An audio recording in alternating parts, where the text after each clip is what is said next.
toutes et à tous. Merci beaucoup d'assister en ce début d'après-midi à cette table ronde qui s'intitule Euro Disney Val d'Europe, plus qu'un hub touristique avec un point d'interrogation.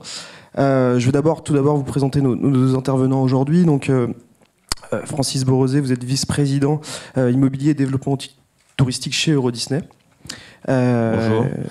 Bonjour, enchanté. Et à vos côtés, il y a Arnaud de Belnay, donc vous êtes président du syndicat d'agglomération nouvelle Val d'Europe, donc qui regroupe, je crois, 6 communes, si j'ai compris. 5, excusez-moi. Bailly-Romainvilliers, Chessy, Couvray, Magny-le-Hongre, Céry, c'est ça. Voilà. Et vous êtes aussi maire de Bailly-Romainvilliers. Donc, si on a décidé de faire cette table ronde sur le Val d'Europe, c'est parce que c'est un hub en fait touristique déjà établi dans le cadre des hubs du Grand Paris, un hub à succès aussi. Et on voulait un peu s'intéresser à ce qui se passe autour en fait de ce hub touristique, de ce qu'est Disney. Et là, on a un vrai recul historique, donc c'est assez intéressant d'en discuter. Donc c'est un peu pour ça qu'on a choisi dans le cadre de cette journée sur les hubs du Grand Paris, de parler de quelque chose qui existait déjà et d'avoir peut-être presque un retour d'expérience sur comment se passe l'aménagement autour de ce parc de Disney. Donc peut-être pour commencer avec Francis Borosé, Disney c'est 15 millions de touristes par an. Vous pourriez peut-être nous expliquer ce qui se passe sur ce territoire. Peut-être si on peut nous projeter juste des cartes pour avoir. Donc voilà, c'est le point rouge tout là-bas. Donc là c'est par rapport à Paris. Vous voyez, donc on est assez loin, donc c'est accessible avec le RER A, et il y a aussi des gares TGV là-bas. Et si on peut montrer juste la deuxième carte, voilà. Donc là vous avez un rond, et donc là il y a une grosse particularité sur l'aménagement de ce rond avec donc le parc de Disney à l'intérieur. Et donc Francis Borosé va un peu nous expliquer, voilà, en introduction, la vraie particularité de ce territoire où Disney est en fait partie prenante de l'aménagement. Oui, alors en fait on a signé en 1987 une convention avec des partenaires publics que sont l'État, la région, le département de Seine-et-Marne, et puis la RATP également, concessionnaire, et une entreprise privée, donc à l'époque c'était la Walt Disney Company qui s'est substituée, une société de droit français, Euro Disney. Voilà. Et on nous a confié en fait le projet de développer un territoire qui fait environ 2200 hectares, c'est un cinquième de Paris à peu près, sur une période de 30 ans. Bon, depuis, la convention a été prolongée, ce qui fait que ça fera à peu près un demi-siècle, 50 années de développement. Et on est, nous, l'acteur un peu fondateur du Val d'Europe, c'est-à-dire qu'on a un rôle de développeur. C'est-à-dire qu'il y a une répartition en fait des rôles entre les différents acteurs de Val d'Europe. Donc c'est entre l'aménageur et le promoteur, c'est un peu ce que vous Alors, expliquez. il y a un aménageur en titre qui est PAFRANCE, l'établissement public d'aménagement de la ville nouvelle de Marne-la-Vallée. On fait partie du secteur 4 de Marne-la-Vallée. Effectivement, des promoteurs, des investisseurs qui investissent sur le site. Et nous, on est développeurs. Donc, soit en direct, on intervient pour développer nos propres projets. Le cœur du métier, c'est bien sûr, comme vous l'avez dit, les parcs à thème, mais également l'hôtellerie, tout ce qui est centre de congrès, tourisme d'affaires. Mais ça peut être également des experts du bureau, du logement, du commerce qui interviennent à nos côtés. Et notre rôle est plutôt de développer une vision à long terme sur ce que peut devenir ce territoire, avec un dialogue constant avec les partenaires publics signataires, bien sûr, de la Convention, ceux que je viens d'énoncer, mais également les collectivités territoriales locales, les 5 communes et la communauté d'agglomération qui, même s'il n'est pas signataire de la Convention, intervient. Je laisserai à Arnaud le soin d'expliquer exactement ses responsabilités, mais il y a un dialogue en fait permanent avec les partenaires publics pour développer ce territoire. On est à peu près à la moitié du développement aujourd'hui. On va y revenir dessus tout à l'heure. Arnaud de Belnay, on discutait il y a de cela quelques semaines et vous me disiez que ce territoire avait énormément évolué avec évidemment l'implantation de Disney. Vous, comment, en tant qu'élu, vous avez donc vous êtes à votre 3e mandat, on peut dire 2 mandats et demi puisque vous avez pris un mandat en cours. Mais Comment est-ce que vous, en tant qu'élu, vous avez vu cette montée en puissance, la structuration de collectivités locales autour de ce parc à thème, et quel a été votre rôle aussi dans ce contrat, dans le cadre du développement de ce territoire? Bonjour mesdames, messieurs. Si vous le permettez, j'ai moi aussi une petite question à vous poser. Est-ce que vous voulez bien me dire, levez la main si vous avez déjà mis les pieds en Seine-et-Marne? Ah oui, quand même, bravo. Et au Val d'Europe? Bravo. Et au Val d'Europe hors parc Disney ou hors centre commercial? Bravo. Et à Disney, alors on va poser comme question. Très bien.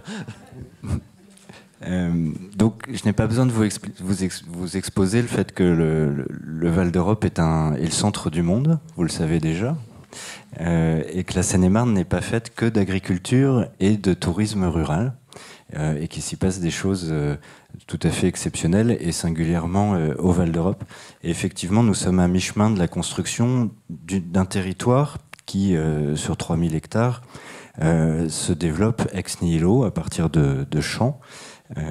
Et ce n'est pas une cité dortoir de plus à l'est de Paris. C'est une fonction structurante, alors qu'évidemment, dont le démarrage évidemment n'a pu être possible qu'avec l'attractivité de Disney. Mais c'est un hub TGV et un pôle structurant à l'est de Paris. On y reviendra peut-être, mais c'est effectivement, j'aime beaucoup votre question, hub au-delà du tourisme, parce que oui, l'image du Val d'Europe, c'est Disney. On voit sur toutes les cartes une jolie petite tête avec deux oreilles sur la plupart des documents publics et institutionnels. Mais le Val d'Europe, c'est aussi un lieu de vie, avec 30 000 habitants aujourd'hui et 60 000 demain. Nous étions quelques centaines il y a à peine 20 ans, et 60 000 à 80 000 habitants d'ici 20 ans. Et puis c'est aussi un lieu d'accueil d'entreprises. C'est le territoire le plus dynamique en France en termes d'accueil d'entreprises, de PME évidemment, d'activités mixtes, mais aussi tertiaires, puisqu'un seuil a été franchi. Et puis c'est un territoire structurant sur tout un tas d'autres fonctions. L'Est francilien figure par exemple parmi les derniers en termes d'accès à l'enseignement supérieur. Et le Val d'Europe est le seul territoire sur lequel aujourd'hui des mètres carrés d'universités publiques sont développés. C'est aussi un lieu où nous pourrions accueillir d'autres équipements structurants comme un centre de congrès. Et donc le rôle de chacun est à la fois clairement défini et en même temps nous sommes dans le syncrétisme permanent. Puisqu'il y a Disney qui a des droits de commercialisation du foncier, l'aménageur public, et les collectivités locales qui gèrent les équipements, qui investissent aussi dans les équipements d'accompagnement de l'urbanisation. Pour le seul Val d'Europe, c'est 1 milliard d'euros qui a été investi en 25 ans. La seule phase 4 représente 150 millions d'euros de financement public intercommunal, ce qui est évidemment tout à fait exceptionnel et considérable. Donc il y a la gestion quotidienne et l'accompagnement du développement, et puis un rôle renforcé par la légitimité liée à la population, puis à la technicité des administrations locales, qui fait que nous sommes dans la codécision, ce qui impose un niveau d'exigence très important, avec l'aménageur public qui est pas France, et évidemment le développeur Disney qui est absolument incontournable sur une grande partie du territoire. C'est ça qui est intéressant, c'est-à-dire qu'on est dans un territoire où l'aménagement est fait en PPP. Et comment est-ce que vous pourriez nous donner un retour d'expérience sur ce que c'est faire de l'aménagement global en PPP dans la codécision? Ouais, c'est pas tout à fait ce qu'on appelle un PPP pour des bâtiments ou des ensembles construits, mais c'est un partenariat public-privé, puisqu'effectivement on est nombreux autour de la table. J'ai oublié de dire également que le préfet de région, Jean-François Carinco, est également délégué interministériel au projet Euro Disney, donc il a un rôle de coordinateur des différentes administrations. Alors, on a une feuille de route qui est assez claire parce qu'en fait, associé à cette convention, il y avait un programme défini qui était très très clair entre la partie touristique et la partie urbaine. Il y a également un schéma directeur qui s'appelle un projet d'intérêt général qui définit l'affectation des sols, là où doivent s'installer les parcs ou les hôtels et où, je dirais, la partie urbaine se développe. Donc c'est assez encadré de ce point de vue-là, c'est une bonne chose. Et à l'intérieur de cette convention, on signe ce qu'on appelle des phases de développement, qui sont un peu des tranches de vie sur 8 à 10 années. Donc là, on vient de signer il y a 2 ans la phase 4, qui est en fait notre feuille de route 2014-2024, dans lequel nous, on joue le rôle d'initiateur en fait, de l'aménagement du développement. C'est-à-dire qu'on dit à un moment donné, voilà, on va développer tel projet touristique, des chambres d'hôtel, des nouvelles attractions dans les parcs, peut-être un centre de congrès, mais également des bureaux, des logements, des commerces, des activités. Et on s'engage en fait à acquérir les terrains et à les développer, comme je le disais tout à l'heure, soit nous-mêmes quand il s'agit de nos propres besoins, soit avec l'aide de promoteurs à nos côtés qui sont chacun experts des différents types de programmes. Ça veut dire qu'il y a un calendrier de développement qui est acté entre les partenaires publics et privés. Ça veut dire également qu'à chaque phase, il y a des infrastructures nouvelles qui sont mises en place, notamment infrastructures de transport ou infrastructures routières. La phase 4, ça, juste pour vous donner un ordre d'idée, c'est 2,8 milliards d'euros d'investissement privé et 280 millions d'euros d'investissement public, hors les 150 millions dont parlait tout à l'heure Arnaud de Bellnay. Donc c'est considérable, et ce qu'on a observé au travers de chacune des phases, c'est qu'il y avait un effet de levier pour les partenaires publics très, très important, puisque on a à chacune des phases, on en est à 4e, un effet de 1 à 10 entre les investissements publics et les investissements privés. Donc quand la puissance publique investit 1 euro, les investisseurs publics, Disney ou les promoteurs, investissent 10 euros. Voilà. Et ça a été respecté à chaque fois. Donc c'est très vertueux de ce point de vue-là.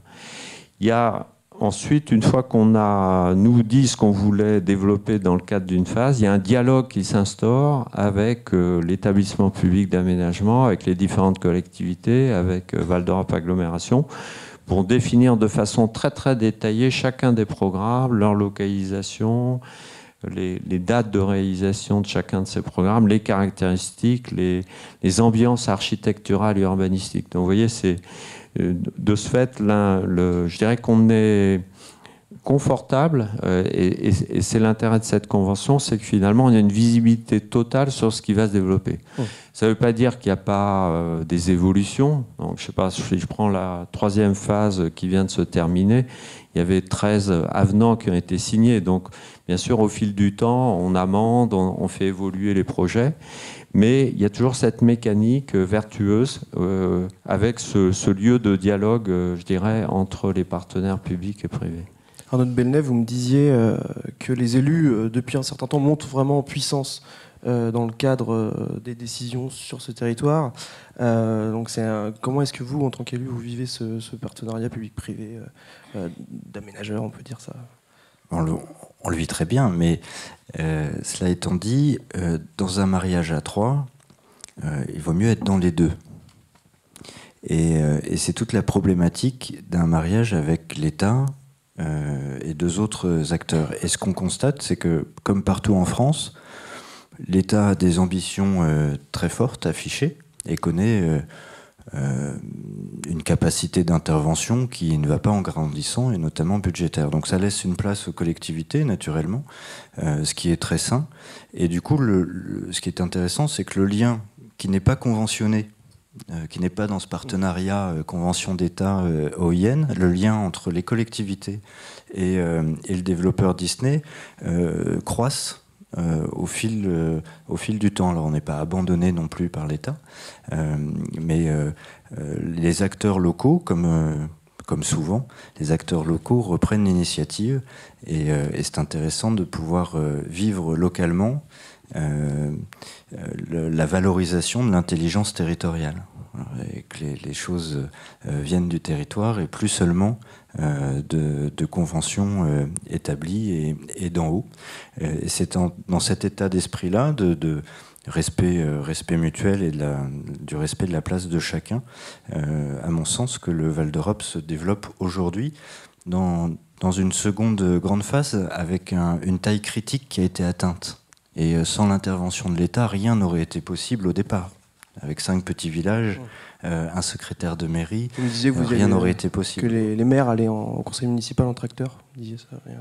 Oui, il y a 30 ans. Ça vous a plu, j'avais lu ça dans un de vos articles, ce qui m'a valu quelques engueulades locales. Mais néanmoins, c'est la vérité. Il y a 30 ans, certains maires descendaient de leur tracteur pour aller siéger au conseil municipal. On a encore quelques terres agricoles, mais qui sont dirigées par des élus qui ont d'autres fonctions. Et aujourd'hui, cet effet masse du Val d'Europe fait qu'on a atteint une taille critique à la fois en population, à la fois en centralité urbaine dans son environnement est-francilien, et en termes économiques aussi. Donc il est normal que le territoire intervienne davantage et que l'État, c'est peut-être ce qu'il souhaitait au départ d'ailleurs, passe peu à peu la main. Le préfet Carinco est reparti, donc je peux le dire. Puisque, comme vous le disiez, il est bien délégué interministériel et très investi sur le sujet du développement de ce territoire. Pour être plutôt dans la prospective maintenant, concrètement, qu'est-ce qu'il y a à côté? Qu'est-ce qu'il va y avoir à côté du parc de loisirs Disney à l'avenir? Il s'est déjà développé beaucoup de choses. On a un vrai centre urbain, effectivement, qui est à maturité maintenant, où il y a plus 5 à 6 000 logements qui ont été réalisés.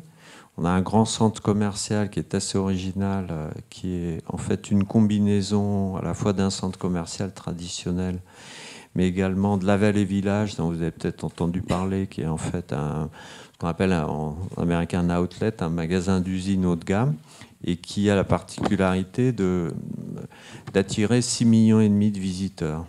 Le centre commercial lui-même, c'est 18 millions. Donc au total, c'est un site sur lequel il y a à peu près 40 millions de visites chaque année. Et des polarités touristiques, parce qu'on n'a pas défini l'hub touristique. Il y a bien sûr Disney, mais il y a aussi la Vallée Village, dont la moitié de la clientèle est touristique, en fait. Et là, c'est une clientèle qui vient de Paris exprès pour visiter la Vallée Village. Et puis demain, on a également Village Nature, qui est ce projet qu'on développe avec Pierre et Vacances, qui va représenter également quelques millions de visiteurs. Et le cercle dont vous parlez tout à l'heure permet en fait d'ailleurs qu'il y ait une diffusion très très harmonieuse en fait des flux entre ces différentes polarités. Donc on a aussi un pôle de bureaux et d'activités qui s'est développé au fil du temps, et aujourd'hui on a à peu près 2 emplois par actif. Donc ça c'est très important, comme le disait Arnaud, c'est que non seulement on veut attirer une population sur ce site, et ce que l'on met en avant c'est l'art de vivre, la qualité de vie de ce lieu, mais c'est aussi d'attirer des entreprises.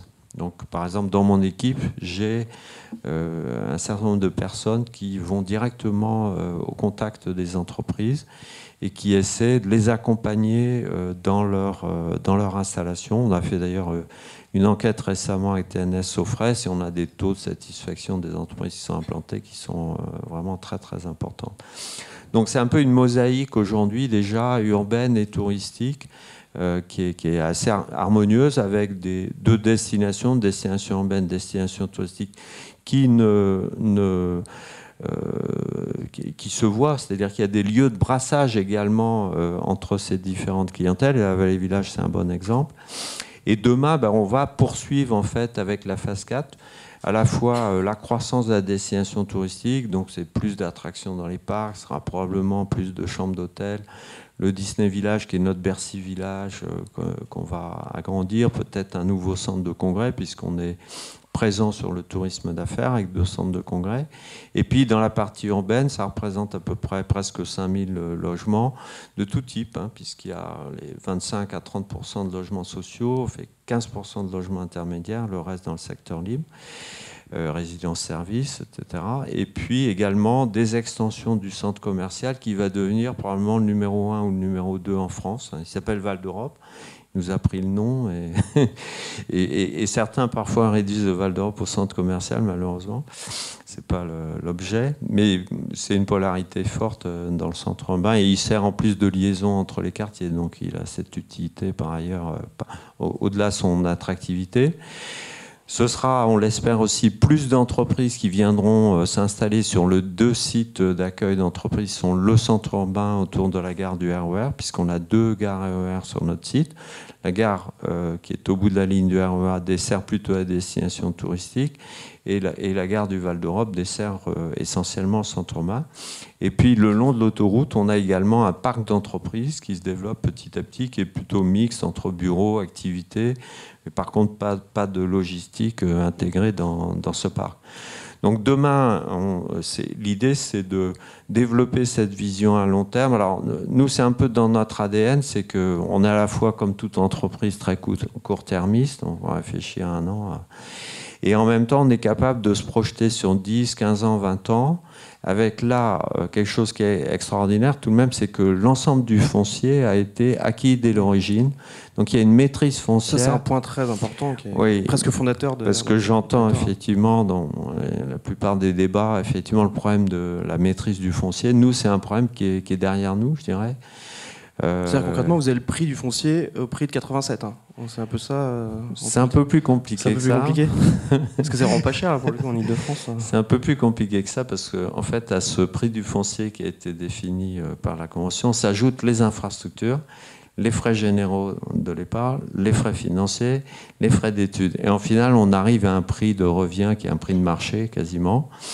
On ne se cache pas, nous, de faire des profits puisqu'on achète des terrains que l'on revend.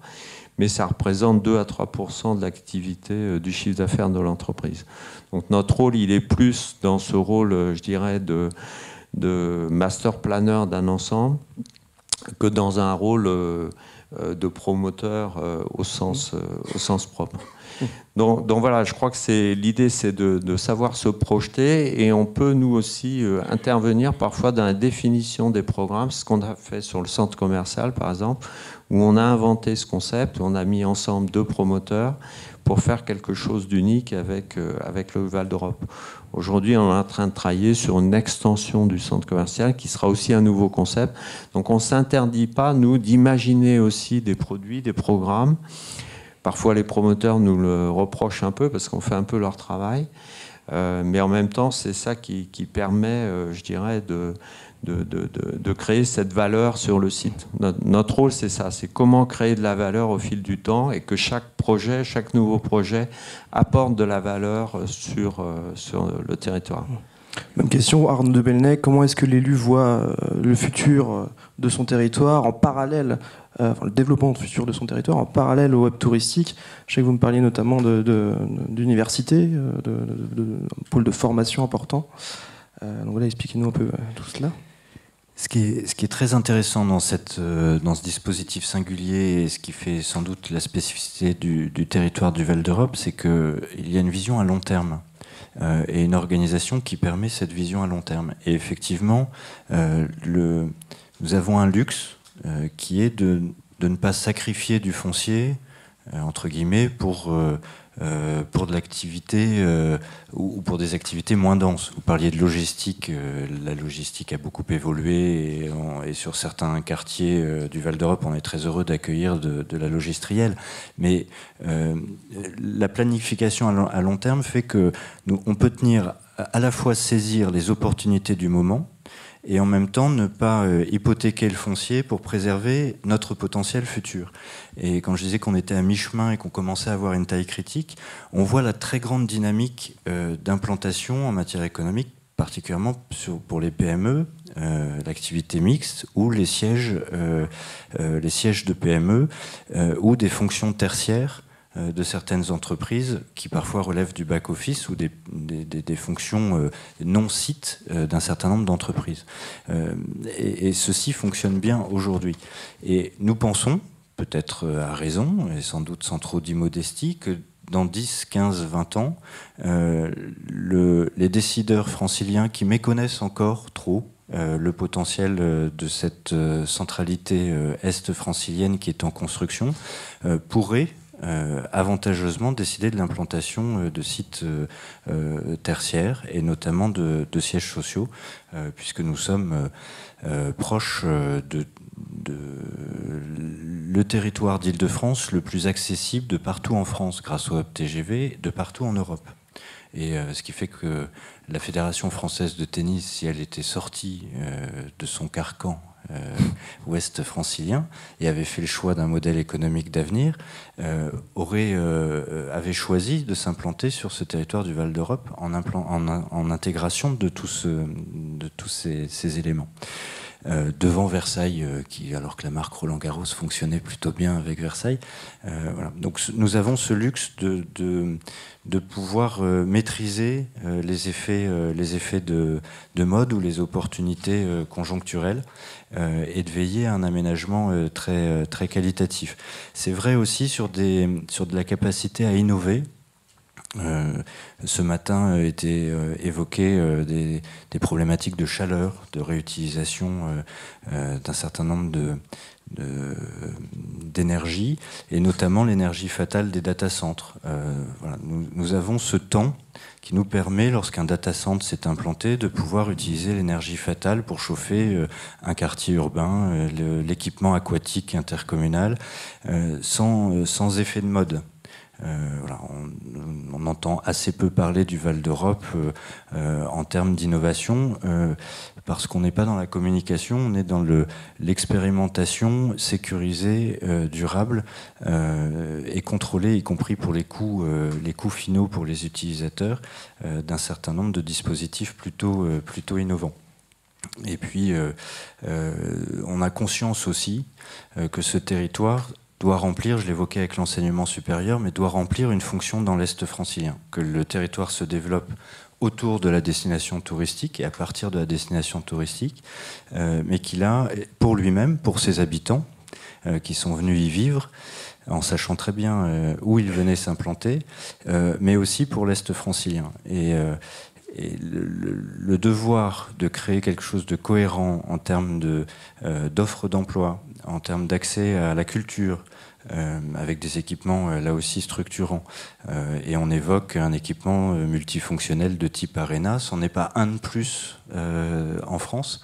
On voit toute la pertinence de le développer sur ce territoire du Val d'Europe. Parce que vous me parliez, vous avez une structure de la population qui est très jeune, donc il y a beaucoup de choses à faire pour satisfaire les besoins de cette population-là.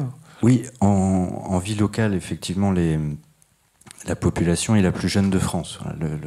Bailly-Romainvilliers est la commune la plus jeune de France, juste après un petit village au fin fond de la Guyane, en limite du Suriname. Et puis ensuite, il y a tout un tas de villages des Dom-Tom, puis une autre commune du Val d'Europe qui est Magny-le-Hongre. Donc la typologie de population est très atypique, on a 80% de moins de 40 ans. Ce qui fait qu'en fonctionnement, les collectivités attribuent aux politiques jeunesse 75% de leur budget, là où habituellement on oscille entre 25 et 30. Donc il y a cette singularité d'investissement sur une période courte, et puis cette singularité aussi de bâtir quelque chose qui dépasse le territoire et qui structure l'Est de Paris. Et justement, est-ce qu'aujourd'hui, on peut... je rebondis sur la question, pas celle que je viens de poser, celle d'avant. Est-ce qu'on peut dire qu'il y a d'autres clusters qui pourront s'implanter au Val d'Europe, Francis Borosé ? Il y a un cluster du tourisme en fait, qui a été créé sur notre initiative et qui est maintenant piloté par Val d'Europe Agglomération, où on retrouve à la fois des entreprises privées et les différents partenaires publics, qui vient d'ailleurs d'obtenir le label de campus des métiers du tourisme et qui sera représenté dans l'université qui grandit petit à petit. Donc c'est un lieu où on réfléchit à la recherche, l'enseignement, la formation en matière de tourisme. Bon, la présence de l'entreprise, bien sûr, donne une certaine légitimité à la localisation géographique de ce cluster. Demain, il peut y avoir d'autres thématiques. Celle-là était probablement la plus évidente. On va sûrement travailler aussi dans la ville nouvelle avec le cluster de la ville durable qui est sur le hub international, un des 14 hubs également de la Cité des Cartes, là, autour de Noisy-Champs. Donc il y aura un dialogue sans doute entre ces deux clusters.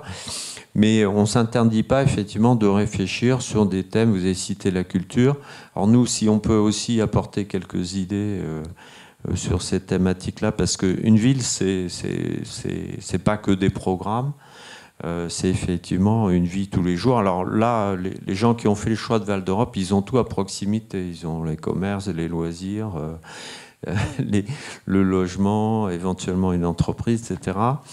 La culture sera aussi un des thèmes sur lequel il faut sans doute travailler encore plus, même s'il y a déjà un réseau de médiathèques et de lieux culturels. Mais c'est bien souvent aussi, on le voit pour un certain nombre de villes, une fonction essentielle de l'identité de la ville.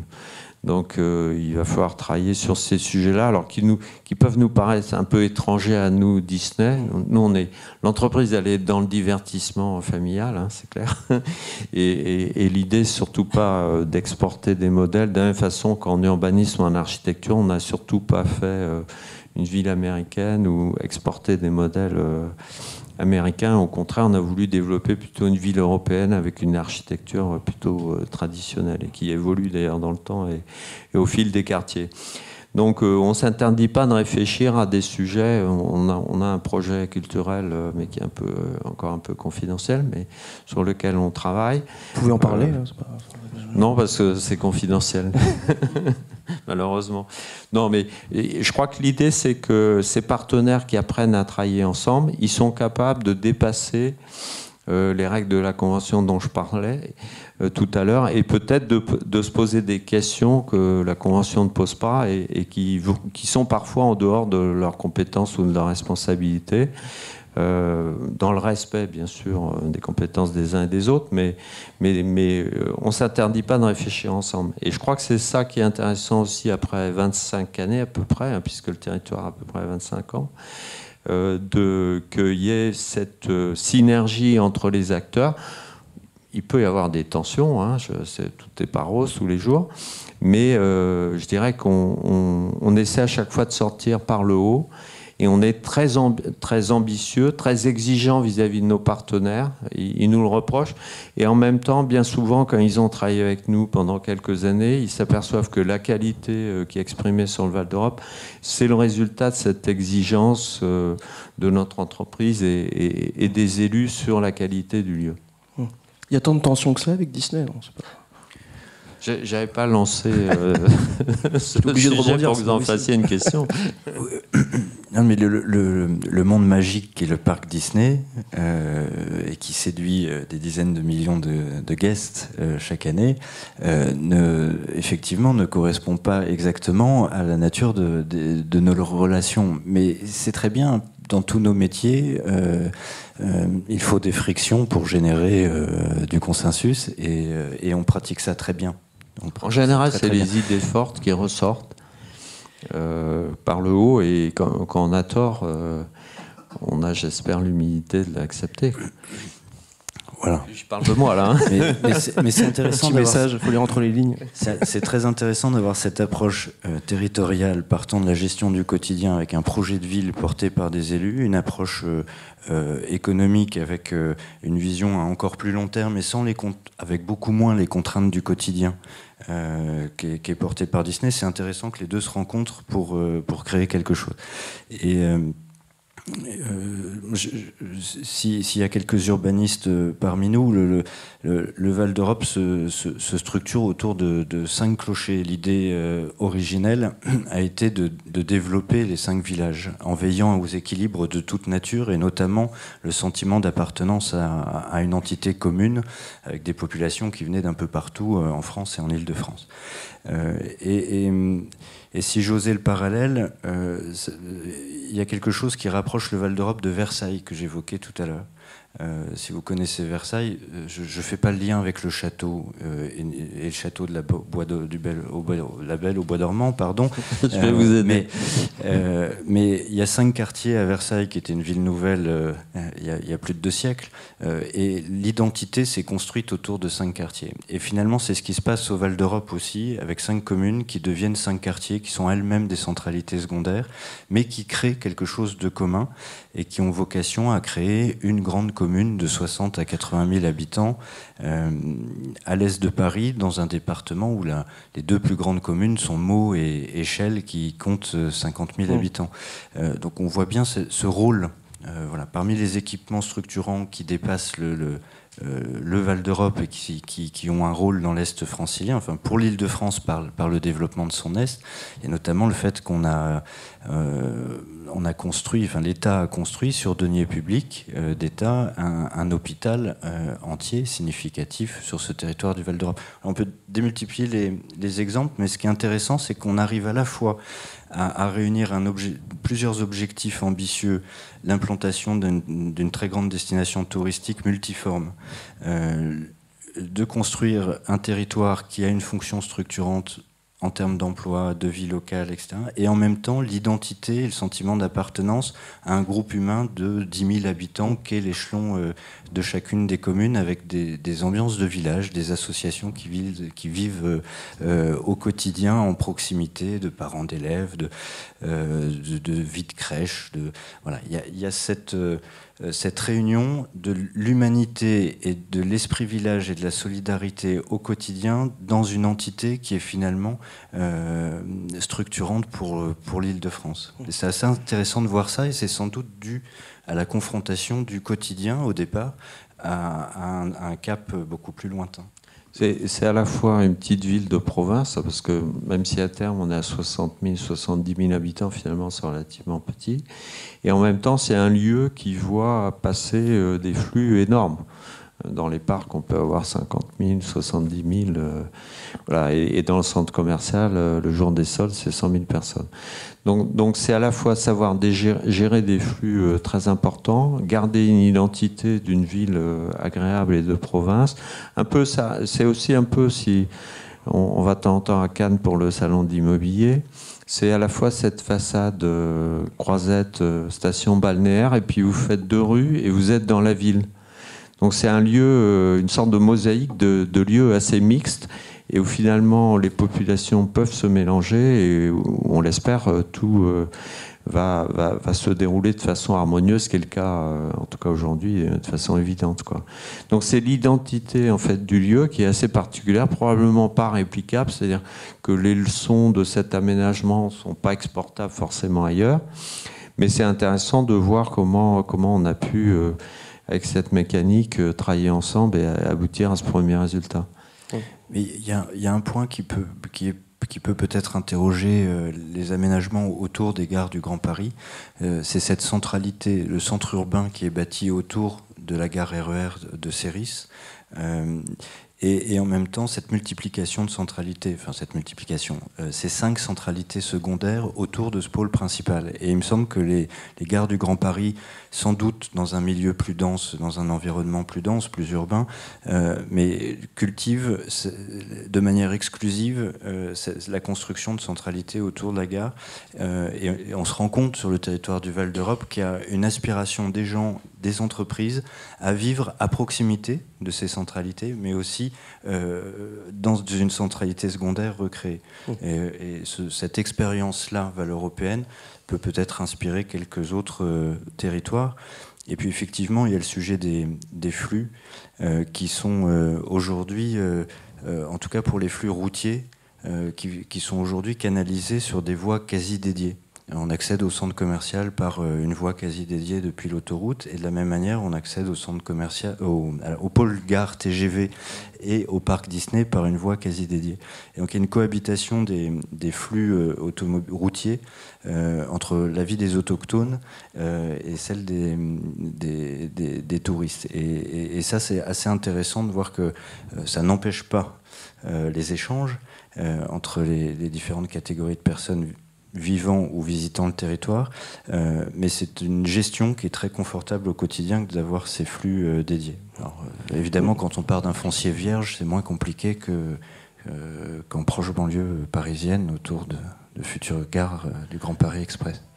L'approche est assez différente d'un promoteur ou même d'un aménageur qui peut être dans une logique de production de foncier, où là, en fait, comme on est, en tout cas pour nous, entreprise sur un seul site, finalement, on peut se projeter dans l'avenir et ne réfléchir qu'à ce lieu. Et alors, nous, on a la particularité d'avoir un peu la culture du détail, c'est-à-dire que, je ne l'ai pas expliqué, mais dans notre relation avec les promoteurs, on va très très loin par rapport à ce que peut faire un aménageur qui va céder un terrain.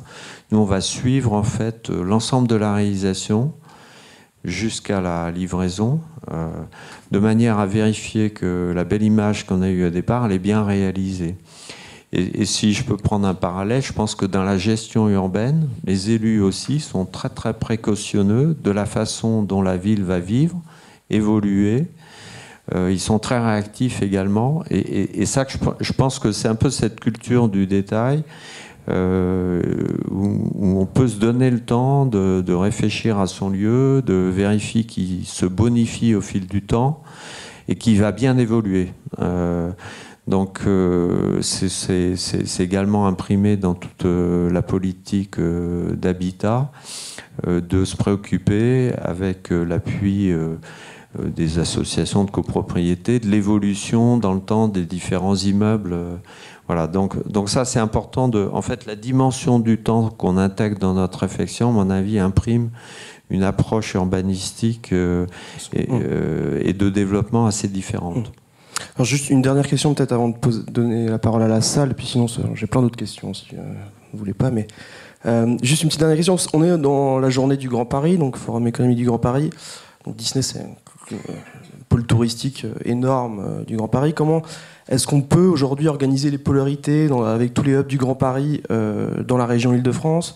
On sait notamment qu'au niveau touristique, le président de région veut faire une sorte de package Versailles, Paris, Disney. Comment vous vous positionnez par rapport à ça? Alors nous, on a déjà des packages à notre échelle où on vend du Disney, du Versailles pour des touristes qui le souhaitent.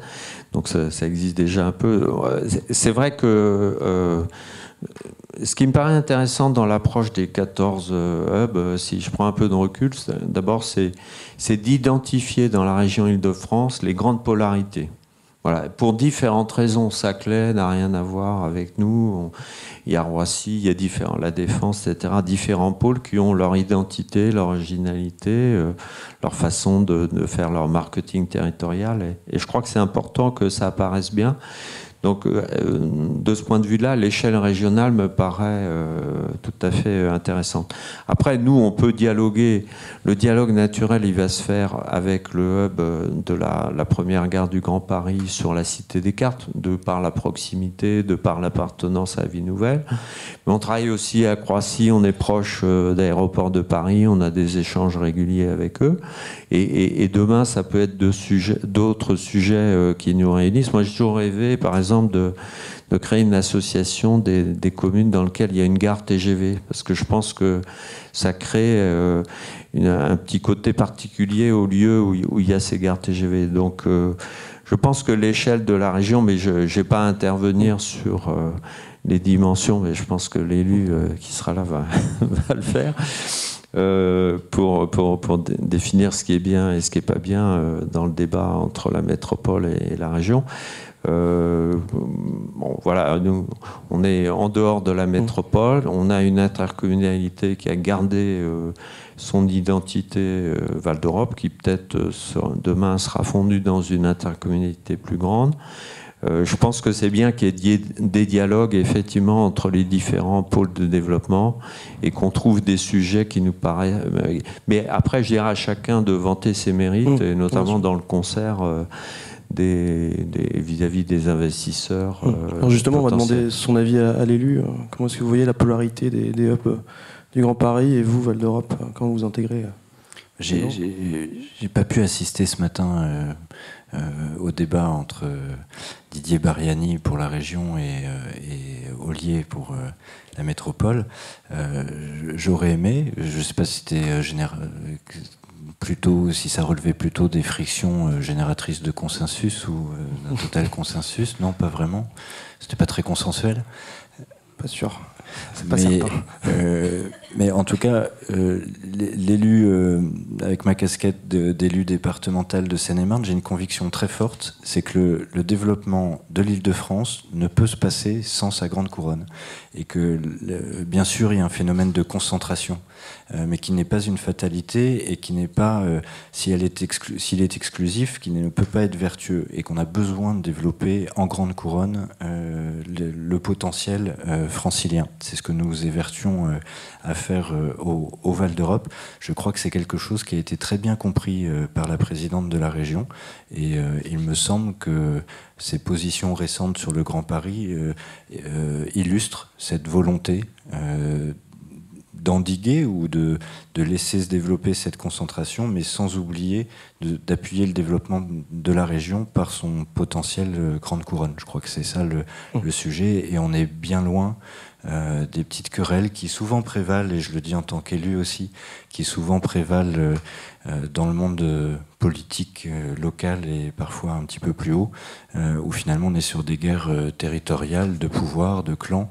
et pas toujours sur le long terme et l'intérêt des structures pour lesquelles nous travaillons. Et il me semble que la position de la présidente de la région, de ce point de vue-là, dépasse tous les intérêts personnel et court-termiste, et relève d'une proposition dynamique et enthousiasmante pour l'ensemble de la région, y compris ses franges et y compris la Grande Couronne.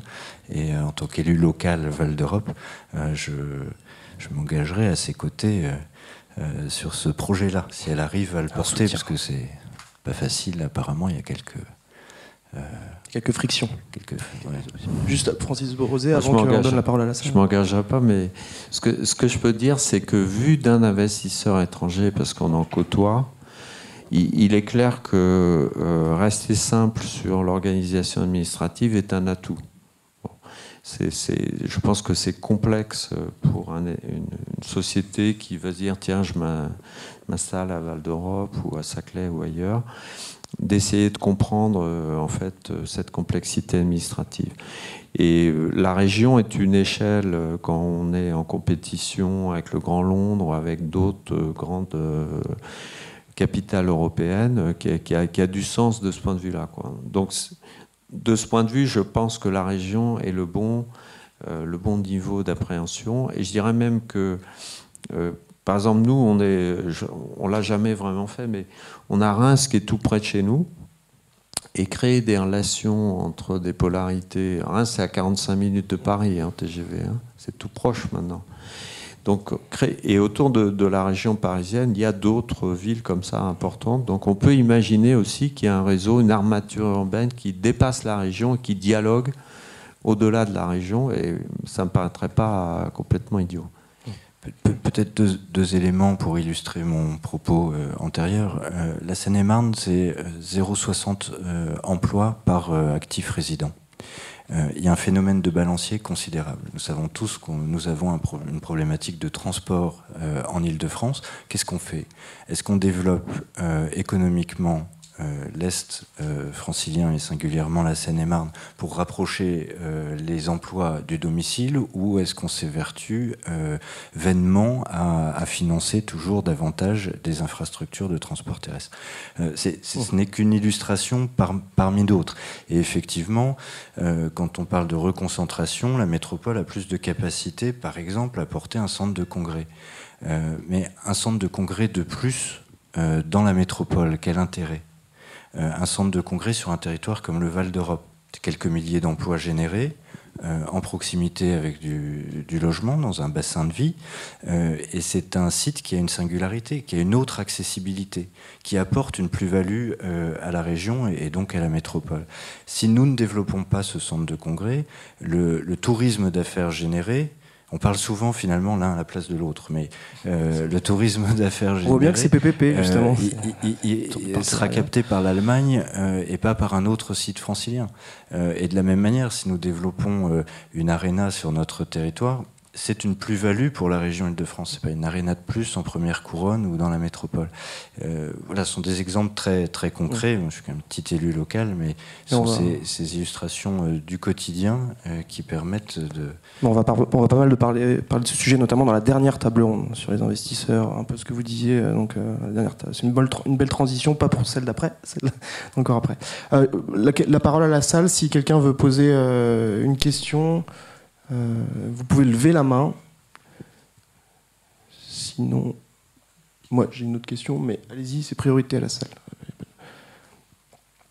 Donc il n'y a pas de questions, donc je vais donc poser une question supplémentaire que je trouvais majeure. C'est un point qu'on n'a pas trop abordé. Enfin, si vous l'abordiez un peu, c'était les flux de population. Parce que ce qu'on sait, c'est que sur le territoire du Val d'Europe, en fait, les gens n'habitent pas, et le lien emploi-habitation. C'est là-dessus que c'est sur ce point que je voudrais comment dire, mettre la lumière.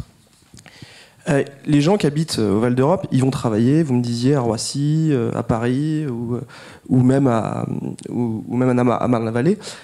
Et en revanche, les gens qui viennent travailler à Val d'Europe n'y habitent pas. Comment est-ce qu'on peut rapprocher ce lien entre l'emploi et les habitations aujourd'hui sur ce territoire ? Ce qu'on constate, c'est que les 15 000 emplois directs générés par Disney ont fait l'objet de recrutement dans un bassin de vie qui dépasse largement le territoire. Et que la population qui est venue s'implanter est en partie liée à ces emplois, mais à hauteur de 4 à 5%, hein, si je me souviens bien. Et donc la population qui est venue s'implanter venait majoritairement du reste de la région Île-de-France. Et donc en conservant son emploi sur les grands lieux de travail que l'on connaît tous en Île-de-France. Et ce que l'on voit aussi, c'est que les entreprises qui s'implantent, qui viennent d'un petit peu partout en France, de la région Île-de-France, parfois de l'étranger, offrent une typologie d'emploi complémentaire et plus diversifiée, même si elle l'est beaucoup dans la destination touristique, mais en tout cas une typologie d'emploi complémentaire à celle de la vie touristique. Et dans un premier temps, ces entreprises viennent avec leurs salariés, qui génèrent des déménagements. Avec les 25-30 années de recul que nous avons aujourd'hui, nous voyons que les développements locaux font l'objet de recrutement, des entreprises locales font l'objet de recrutement localement. Et l'image du Val d'Europe il y a 15 ans pour un chef d'entreprise qui cherchait à recruter générait une problématique pour lui, c'est l'incapacité de recruter les profils qui l'intéressaient dans l'Est francilien. Ces profils aujourd'hui habitent dans l'Est francilien à proximité. Et quand une entreprise s'implante, se développe, elle trouve ses salariés localement. Donc on est sur du temps très long. Tout cela ne se décrète pas, mais ça repose toujours la problématique du polycentrisme du développement économique de la région Île-de-France. Francis Borosé, sur cette question. Oui, ce qu'on a vu par exemple sur notre entreprise, c'est que petit à petit, un certain nombre d'employés de cadres sont rapprochés du lieu de l'entreprise. Et donc il y a effectivement cette synergie et on fait le choix d'habiter en Seine-et-Marne, au Val d'Europe ou autour. Donc notre rôle fondamentalement, ça va être de développer cette polarité économique. Le développement économique, s'il va permettre aussi de fixer ces populations, d'éviter les migrations alternantes. Et demain, ça sera encore plus problématique de rentrer dans Paris. Donc finalement, le rôle vertueux que l'on peut avoir en travaillant ensemble, c'est effectivement d'amener à créer des emplois sur ce site-là et de cette manière de faire en sorte que les populations soient fixées à proximité immédiate. Il y aura toujours des migrations, mais si elles sont de faible amplitude, je pense qu'on aura vraiment gagné la partie, quoi. Donc on est sur une tendance structurante. Merci beaucoup en tout cas à nos deux intervenants. C'était un plaisir de discuter avec vous.